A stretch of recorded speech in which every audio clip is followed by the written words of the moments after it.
اس لیے خدا کا ڈر، چاہے دین کا کام ہم جتنا بھی کر رہے ہوں لیکن ہمارے دلوں میں خدا کا ڈر ہو کہ اے خدا تیری شان کے مناسب ہم نہیں کر پا رہے، اے اللہ تو ہمارے قصوروں کو معاف فرما۔ یہ راتوں کا رونا، ہچکیاں مار مار کے آنسوؤں کا بہانا، یہی ہماری کشتی کو پار لگائے گا، اور اگر ہم لوگوں میں فخر آ گیا تو پھر گرفت کے خطرات ہیں دنیا میں بھی اور آخرت میں بھی۔ یہ بہت سوچنے کی چیزیں میں عرض کر رہا ہوں۔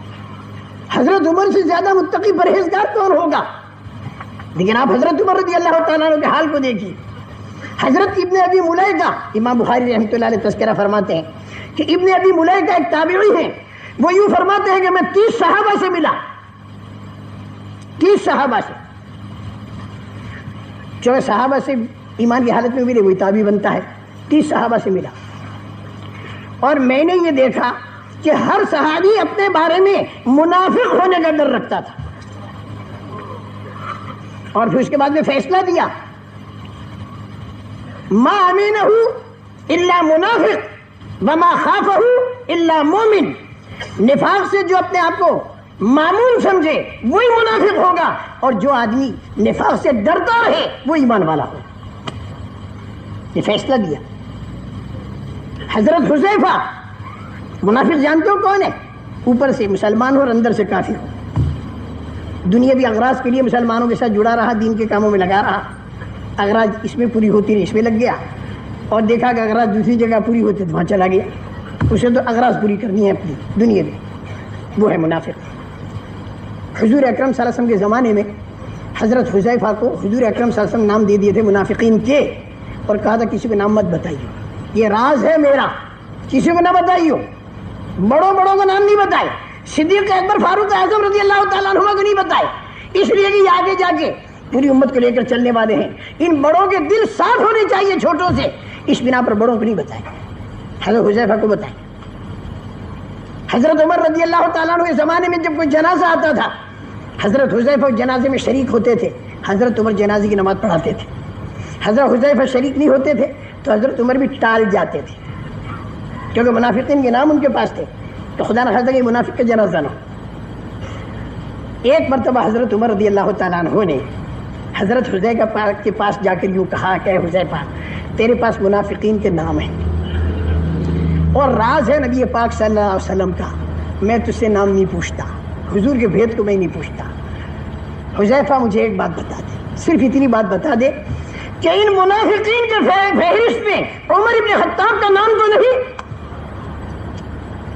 سوچو تو صحیح کون کہہ رہا ہے، سوچو تو صحیح کون کہہ رہا ہے، کون ان کے تقوی کا مقابلہ کر سکتا ہے؟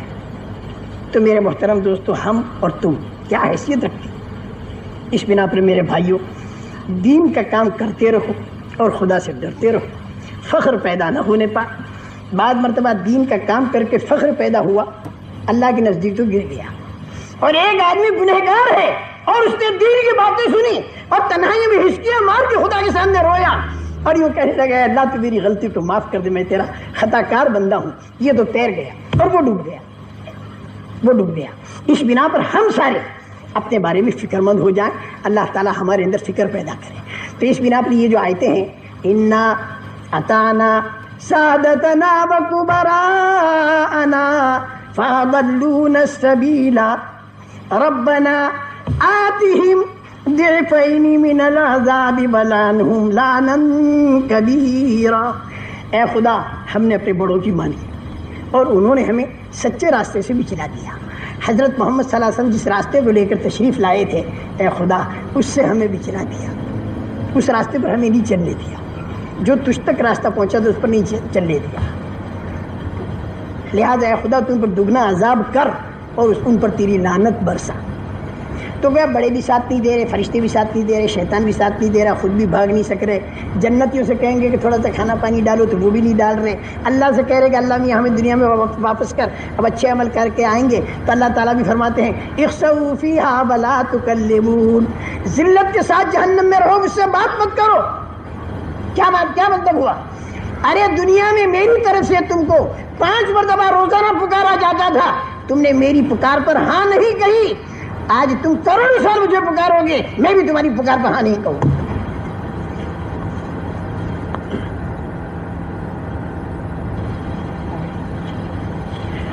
ایک بات اور کہہ دوں، خیال دل میں یہ نہ آنے پائے کہ آدمی مر گیا، مٹی میں مل گیا، ذرے ذرے بن گئے، دوبارہ کون زندہ کرے گا؟ ہر قسم کے لوگوں میں تمہیں جانا ہے دعوت دینے کے لیے، تو ذرا ایسی بھی سنا دو کہ ہر جگہ تمہارے جیسے دیندار تو ملیں گے نہیں، پتہ نہیں کس کس خیال کے لوگ ہوں گے، اور تمہیں ساری دنیا میں دعوت دینی ہے۔ جو دعوت انبیاء کرام علیہ السلام دیتے تھے، اللہ کی عظمت، اللہ کی بڑائی، اللہ کا تعارف، اللہ کے خزانے، جنت، دوزخ، آخرت، یہ سب دعوت نبیوں کا کام تھا۔ حضور پاک صلی اللہ علیہ وسلم کے بعد میں کوئی نبی آنے والا نہیں، اس لیے پوری قیامت تک دین چلے، اس کا انتظام خدا نے یہ کیا کہ ساری امت کی ذمہ دعوت ڈال دی، اور حضور اکرم صلی اللہ علیہ وسلم سب کی ذمہ دعوت ڈال کر گئے۔ تو آپ سب کو اللہ کے دین کا داعی بننا ہے، اور دعوت کن باتوں کی دینی ہے، اور آپ حضرات کو جا کے دور دور ملکوں میں دعوت دینی ہے۔ ہر قسم کے لوگ آپ کو ملیں گے، تو بات بھی مجھے ہر قسم کی کرنی چاہیے۔ بیچ میں جو اب تک میں نے بات کی دین کا کام کرنے والوں کے لیے زیادہ مفید ہوئی، اب میں ایک آگے بات اور کہنا چاہتا ہوں، وہ یہ کہ چاروں طرف دنیا میں جاؤ گے تو آخرت کا تذکرہ بھی لوگ نہیں چاہتے، اور کہتے میاں چھوڑو، یہ بیکورڈ قسم کے لوگ ہیں، پرانے خیال کے، اونٹوں کے زمانے کی باتیں لا کے راکٹ کے زمانے میں کرتے ہیں۔ ارے میاں آدمی قبر میں چلا گیا، مٹی میں مل گیا، 2 سال کے بعد دیکھو تو ہڈی بھی نہیں ملتی، مٹی ہو گئی۔ اب ان سارے ذروں کو کون جمع کرے گا، کون زندہ کرے گا؟ اور جس کو آگ میں جلا دیا، راکھ بنا دیا، بہا دیا، اب کون جمع کرے گا؟ عام طور سے یہ ذہن ہونے کی وجہ سے نہ جنت کا شوق پیدا ہوتا ہے، نہ جہنم کا خوف پیدا ہوتا ہے۔ اس میں میں ایک بات عرض کرتا ہوں، اس وقت میں جو آپ اور ہم یہاں بیٹھے ہیں بن کر، ہم کو کس نے بنایا اور کیسے بنایا؟ ذرات کو دوبارہ جوڑ کے بنانا خدا کے نزدیک کوئی مشکل نہیں، کیونکہ اس وقت بھی ہم کو جو بنایا ہے اللہ نے، وہ بھی ذرات کو جوڑ کر ہی بنایا ہے۔ 50 سال کا کوئی آدمی ہے اس مجمع میں، 50 سال کے پہلے وہ کہاں تھا؟ ماں کے پیٹ میں بچہ بننے کے پہلے کہاں تھا؟ منی کا گندا قطرہ، منی کا گندا قطرہ بننے کے پہلے کہاں تھا؟ اناج کی شکل میں، کیونکہ اناج پیٹ میں گیا، اس سے منی بنی۔ اناج کیسے تیار ہوا؟ جو پھل فروٹ، ترکاریاں، اناج، غذا جو کھائی گئی، وہ کیسے بنی؟ زمین کو چیرو تو اس کے اندر کوئی غذا نہیں، سورج کی کرنوں میں، ہوا کی لہروں میں کوئی غذا نہیں، یہ غذا کیسے بنی؟ اس کے بننے میں اللہ تعالیٰ نے زمین کے ذرات کو استعمال کیا، سورج کی کرنوں کو، چاند کی روشنی کو، تاروں کی تاثیر کو، بارش کے قطروں کو، ہوا کی لہروں کو، سورج اور زمین کے ذرات کو، ان ساری چیزوں کا استعمال کر کے اللہ تعالیٰ نے اناج بنایا۔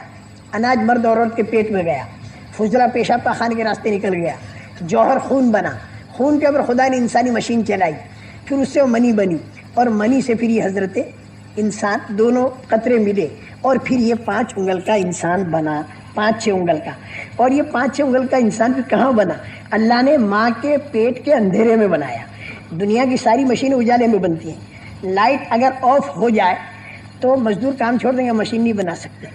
اور یہ حضرت انسان اندھیرے میں بن کے آئے، اور 3 اندھیریوں میں بن کے آئے، ماں کے پیٹ کا اندھیرا، بچے دانی کا اندھیرا، اور جس جھلی اور پردے میں بچہ لپٹا ہوا ہوتا ہے، ہم سبھی تھے سارے، اس کا اندھیرا۔